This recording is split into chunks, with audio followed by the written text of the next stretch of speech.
เรียบร้อยเด็กๆเขาจัดไป1 แต้มประมาณโลไปปลายเกือบขอ2 โล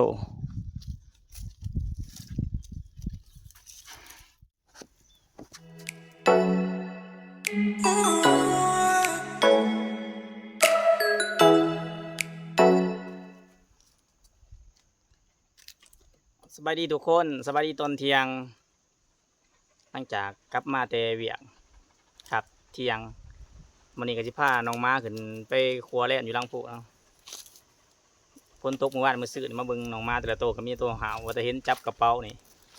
เกี่ยมแล่นออกแต่เที่ยงก่อนโดนจักแม่นสิไปไสมีตัวหาวพุ่นตัวหนึงกำลังมาไปกับน้องม้า3 ตัวไปหาไปดูน้ำกันว่ามื้อนี้เฮาสิพอหยังแหน่ในคาบแรง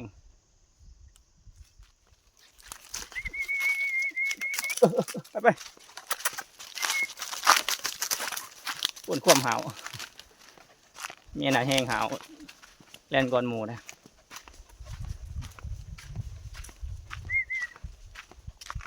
เป็นไงเป็นน้ำหมู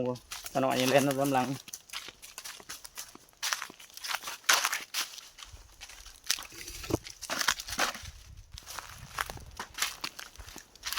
หน่อยบริปันไดดอกเลาะคุบแต่ขี้เกียวอาศัยแต่แม่หนึ่งกับเทิกหนึ่งดอกตัวใหญ่ไปแล่นไปก่อนนะมีน้องมา3 ตัวพี่ไก่นี่มี4 ตัวเลยตัวมันที่สุดครับตุยไปแล้วสิได้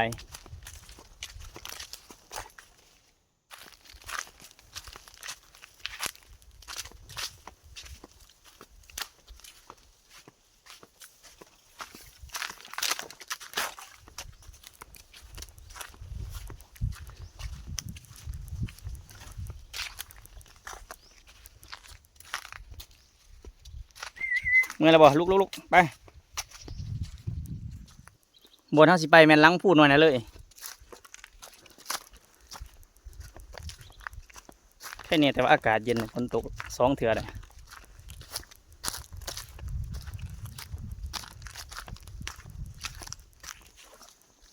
ถ้าฝนตกแห้งๆอีกประมาณเถื่อ1 2 เถื่อพอเพียรนี่มีแต่ปลาเห็ดละโงกปลาเห็ดพอเลยทุกคนปลาเห็ดละโงกเห็ดพอออกสิพาทุกคนมาเลาะให้ละโงก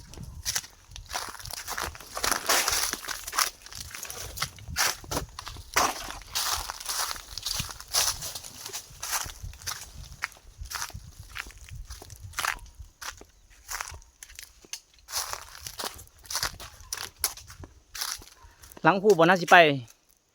ปูนอยู่ยอดไม้อยู่สูงหัวเที่ยวแน่เป็นสั้นๆมันไม่หนาพาโอ้สิห่างขึ้นไว้หรือบ่แหละความสั้นประมาณ45 องศาของหนาเพียงระยะประมาณ200 เมตรหอนที่หอดใส่บริโมนี่หอดดงเต่าดงแล่นอยู่อ่ะต้นที่ได้หอดแบบน้ำเลยนี่คือเฮ็ดบดทุกคนเฮ็ดบดออกโบราณไฟใหม่กับไฟบ่ใหม่ออกได้คอนแต่ละปีมาเอานี่เป็นกระตาพวงงามเลยนี่โอ้ยความสั้นหอยเบายางยืดลินเสียกนี่อีกจะหน่อยประมาณ50 เมตรคือสิหอด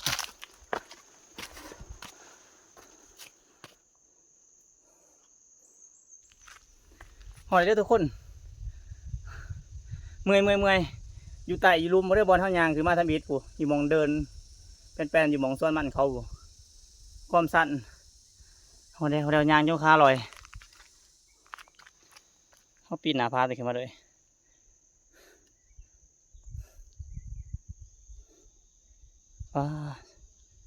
สั้นทดจุดที่เขามาทำอิฐเที่ยงหน้าเขาเป็นพูนอยู่ดอนขาวๆตัวหนายางไม่เหลือมาปีนหนาฟ้าแต่ยังหอดลังฟู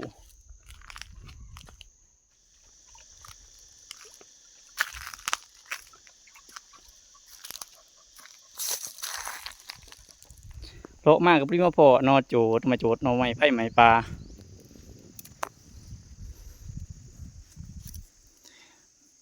มันก็นอบนใหญ่เนาะหน่อไม้ไผ่ไหมปลาทุกคนแต่ว่ามันแกงแสบแล้วหน่อไม้ไผ่ไหมปลาหนอโจด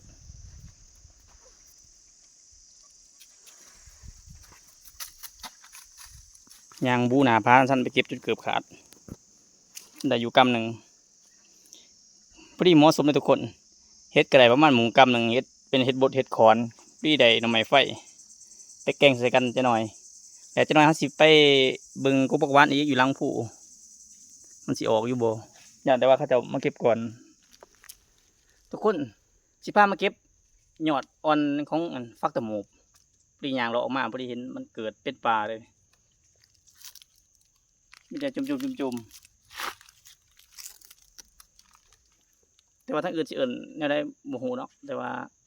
คือทางบ้านวันนี้มันเอิ้นฟักตะหมูถ้าว่าเพศยังกินฟักตะหมูนี่เอาไปลวกกินก็ได้ไปลวกเลยไปลวกไปเฮ็ดบางบอนเขาก็ไปซอยใส่กับหยังก้อยแล่นก้อยแหน่ก้อยหยาบก้อยกระป๋อมกินกับของปลาบางบอนเขาจะก็ไปพันใส่กับ1เฮ็ดพอหรือ2เฮ็ดพอกินกับแจ่วแต่มาเห็นมันงามมันหลายก็สะอ่อนสิเอาเมื่อลวกกินกับปนปลาพวมจุ่มพวมงามพอได้กินแสบเลยทุกคนฝนพวมตกบ่หลายเถื่อครับฝนตกหลายเถื่อนี่ดินมันสิผงฝนตกแล้วดินมันสิผงเขาในโกนมันสิบ่แสบมันแย่ฝนตกมาใส่หลายเถื่อนี่ฝนตกประมาณทิศหลังมันก็พวมออก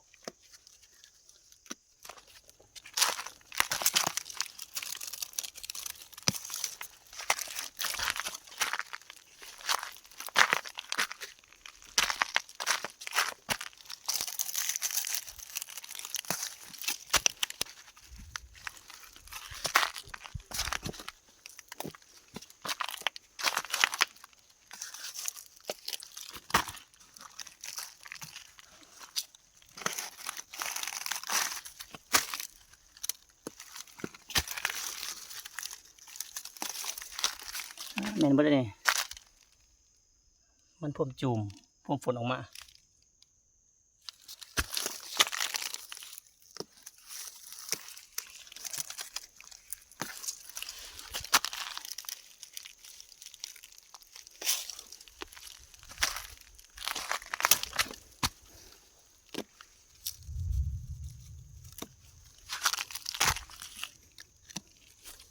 เก็บไปเก็บมามีเหรอผักหวานปลานี่คือผักหวานปลายอดอ่อนผักหวานปลา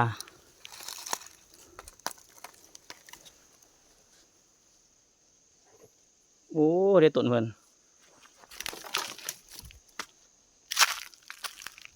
บ่มียอด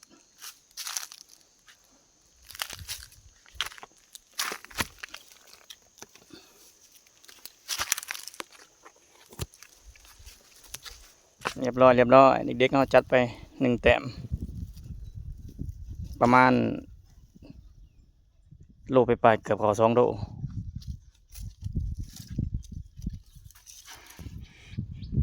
เรียบร้อย1 แต้มยิ้มตีเขากองยิ้มแน่ยิ้มโอ้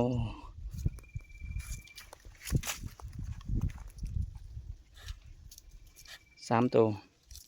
เห็น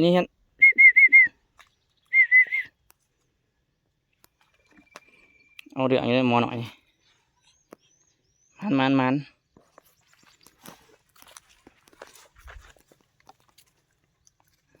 เมียนแห้งขั้นเขียว